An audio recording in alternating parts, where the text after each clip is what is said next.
خولی چوارەمی پەرلەمان گەر لەلایەک ڕچەشکێنی دیکتاتۆری و حەزب سالاری ناو پەرلەمان بوو بێت ئەوە بە کۆڵێک پەڵەی ڕەشەوە چووە ناو مێژووی حکومڕانی کوردیەوە. خەڵکو لایەنە سیاسیەکان و مێژووش چاوەڕێی خولی پێنجەمی پەرلەمانن.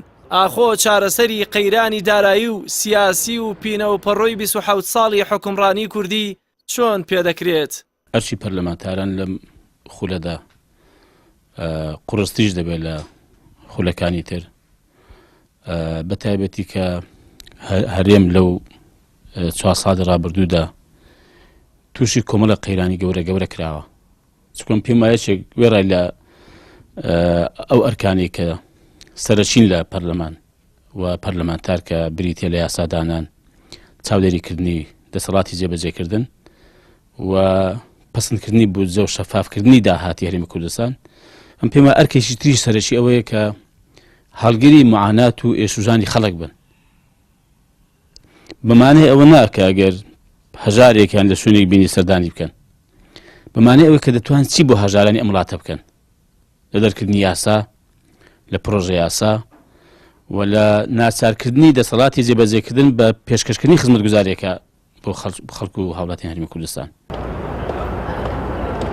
چاوەڕێ دەکرا بۆ خولی پێنجەمی پەرلەمان لایەنەکان زۆرترینیە و خەڵکانەیان بنێرنە پەرلەمان کە لە ناوەندی بڕیاری حیزبەکانیان بن، بەڵام زۆرترین کاندیدا دەرچووەکان بۆ خولی پێنجەمەوە دەردەخات ڕەنگە پەرلەمان ئەم جارش ببێتە مەیدانی ململانی نێوان لایەنەکان و شەڕی مزایدەی سیاسی کە ئەوەش چارەنووس و ڕۆلی پەرلەمان بە دەردی خولەکانی دیکە دەباتەوە.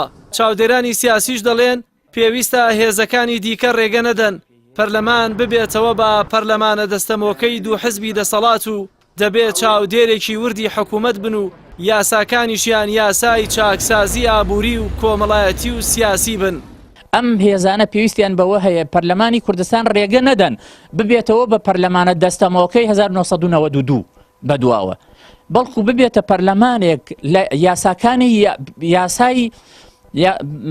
یاسای چاکسازیانە بن لە ڕووی سیاسی، لە ڕووی ئابووری، لە ڕووی کۆمەڵایەتی، لە ڕووی مافی مرۆڤ و لە ڕووی هاوڵاتی بوون کار بکەن بۆ ئەم بنەمایانە. و چاودێرێکی توندوتیژی حکوومەت بن ڕێگە نەدەن، یعنی حکوومەت بە ئاقاری خراپە بڕوا و گەلەکەیشمان بە ئاقارێکی خراپترە ببات. پەرلەمانی کوردستان لە ماوەی تەمەنی ڕابردوویدا بەپێی کورسیەکانی جووت حزبی دەسەڵات و قەبارەی کورسی لایەنەکانی دیکە هەڵسەنگاندنی بۆ کراوە. خولی چوارەمیش گەرچی زۆرینە لای ئەو دوو حزبە نەبوو، بەڵام بە زەبری هێز و داخستنیشەوە بوو بێت. نەیان هێشت جگە لە سیاسەتی خۆیان هیچ سیاسەتێکی دیکە لە پەرلەمان بەرجەستە بکرێت کە زیانی بۆ بەرژەوەندی ئەوان بوو بێت. هەر بۆیە هێزە ناڕازیەکان لە خولی پێنجەم گەورەترین و سەختترین خەباتی پەرلەمانیان لەبەردەم دەبێت بۆ گۆڕینی سیستەمی حکومڕانی و دوورخستنەوەی دەستی ئەو دوو حیزبە لە حکوومەت و پەرلەمان و ئەنجومەنی دادوەری. جەلال محەممەد، کەناڵی ئاسمانی پەیام، سلێمانی.